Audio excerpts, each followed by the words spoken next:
Pujian adalah racun.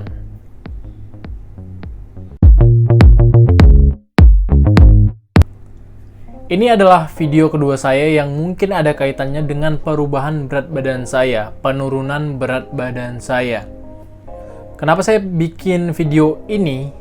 Mungkin lebih dari satu video. Alasannya adalah karena supaya ada konten. Kenapa harus ada konten? Supaya bisa AdSense-nya nambah. Kenapa AdSense-nya nambah? Karena saya butuh duit. Udah itu aja simpelnya. Kata-kata pujian adalah racun itu bisa diaplikasikan ke berbagai hal. Contohnya bagi orang yang berkarya gitu. Ketika orang berkarya membuat suatu karya, kemudian dipuji oleh orang, katanya bagus. Banyak orang yang menyikapinya dengan, ini udah bagus. Berarti aku nggak perlu mengupgrade diriku, aku nggak perlu untuk membuat sesuatu yang beda, aku nggak perlu membuat sesuatu yang lebih baik lagi. Ini adalah racun yang sangat bahaya buat orang yang berkarya. Tapi mungkin untuk pembahasan ini bisa saya bahas di konten berikutnya mungkin, karena yang ingin saya sampaikan adalah pujian juga terkadang datang dan sampai ke telinga kita membahas mengenai fisik. Simpelnya kayak gini. Dulu kan saya gemuk ya, 99 kilo. Itu 99 kilo tuh setara sama dengan 10 barang di bagasi pesawat. Kenapa saya tahu? Karena saya pernah nimbang. Iya, saya masuk ke dalam X-ray-nya, diangkut saya ke pesawat dalam bagasi. Untung saya kenal sama koper-koper lain, jadi ada teman ngobrol gitu. Enggak juga sih ya. Dulu waktu badan saya 99 kilo tuh, saya sebenarnya ada rasa dilema, tapi di satu sisi, saya suka nanya gitu ke orang-orang gitu. Maksudnya, badan segini tuh gemuk nggak? Ada yang bilang gemuk, ada yang bilang enggak. Bayangin, di berat badan 99 kilo, ada yang bilang enggak berat, enggak gemuk. Hei Anda, apakah Anda mata Anda tertutup atau gimana? Atau emang bohong aja nih, hobi bohong nih yang bilang enggak gemuk? Tapi saya juga kenapa percaya gitu ada yang bilang saya enggak gemuk? Namanya saya agak kurang ya teman-teman ya. Udah lama enggak belajar nih saya. Waktu kemudian saya tanya juga ke teman saya gitu, ini berat nggak sih? Ini gemuk nggak? Perlu dikurangin nggak? Ada yang bilang enggak, lebih bagus kayak gini. Kenapa dia bisa bilang lebih bagus? Tentu karena ada perbandingannya. Jadi saya sering suka ngeposting foto-foto saya waktu kurus gitu. Jadi waktu saya ngeposting foto kurus, saya bilang pernah kurus gitu. Captionnya kayak gitu tuh, pernah kurus. Atau mungkin kayak, dulu pernah ganteng gitu. Atau sempat ganteng gitu. Terus ada orang yang reply bilang, enggak, lebih ganteng sekarang.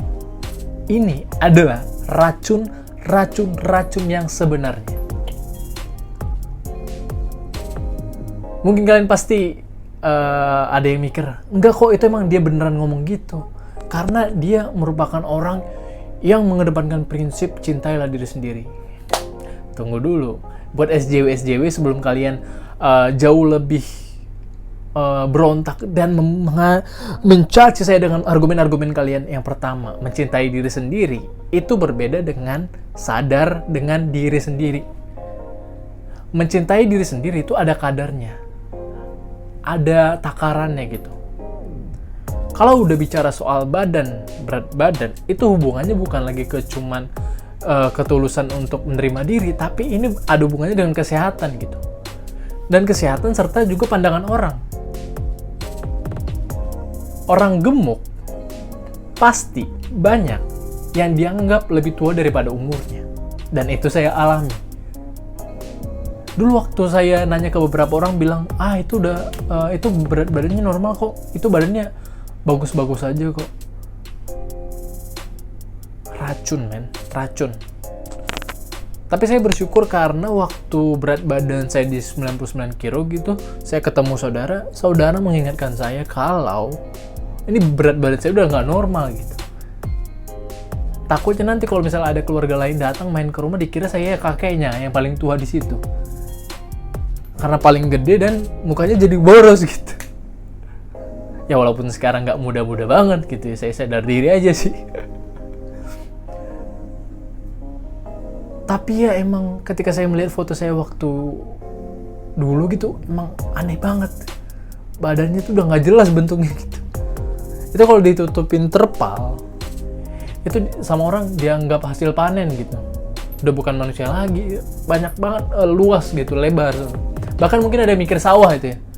Saya diangkut ke mobil, dipikir sawah diangkut ke mobil ya. Tapi aneh juga sih sawah diangkut ke mobil ya. Petaninya ngikut ntar. Saya cuma pengen kasih argumen gini ke teman-teman yang mungkin saat ini sedang mengalami mungkin obesitas, berat badan berlebih, diabetes gitu. Jangan pernah memanjakan diri dengan argumen-argumen yang terkesan memuji dari orang lain. Kita harus tahu takarannya, di mana kita bisa mengontrol diri kita, di mana kita harus mulai mengurangi dan berubah. Gitu.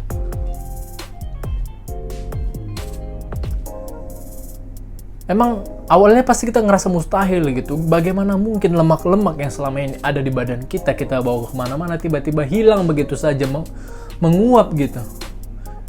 Masalahnya kalau badan kita ini cairan gitu, menguap mungkin aja ya kan. Tapi masalahnya badan kita ini padat, lemak ya kan. Ini sapi yang udah menyatu dengan badan kita loh, nggak mungkin tiba-tiba menguap gitu sapinya. Makanya di sini saya cuma pengen motivasi teman-teman, jangan terlalu percaya pujian-pujian dari orang lain yang mungkin bisa menjadi racun buat kesehatan kita, buat kepercayaan diri kita, dan buat penampilan kita.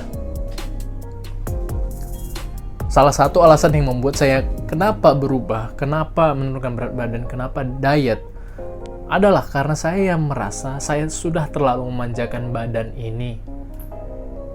Dulu nih, saking gemuknya saya tuh nggak pernah pede pakai baju warna-warni, pakai baju gini nggak percaya diri saya. Bukan karena saya buta warna ya, tapi karena saya emang nggak pede gitu. Jadi saya selalu punya pakaian-pakaian gelap, warna hitam, kebanyakan warna hitam.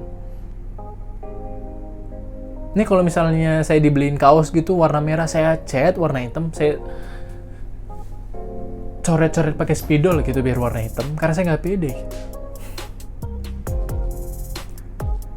Saya pengen gitu banyak dari teman-teman tuh yang jangan terlalu mendengarkan pujian dari orang, karena ini berbahaya buat menyalakan, menimbulkan, dan ataupun menciptakan komitmen dalam diri kita gitu. Mungkin di video berikutnya saya akan menjelaskan tips dan triknya. Di sini saya cuma pengen sampaikan bahwa pujian-pujian yang sering datang kepada kita itu adalah racun. Jangan ditelan mentah-mentah, tahu takarannya, tahu kadarnya, dan mari kita komitmen untuk berubah. Terima kasih, jangan lupa di-subscribe. Saya Franz Teguh. Tidak dong. Bye.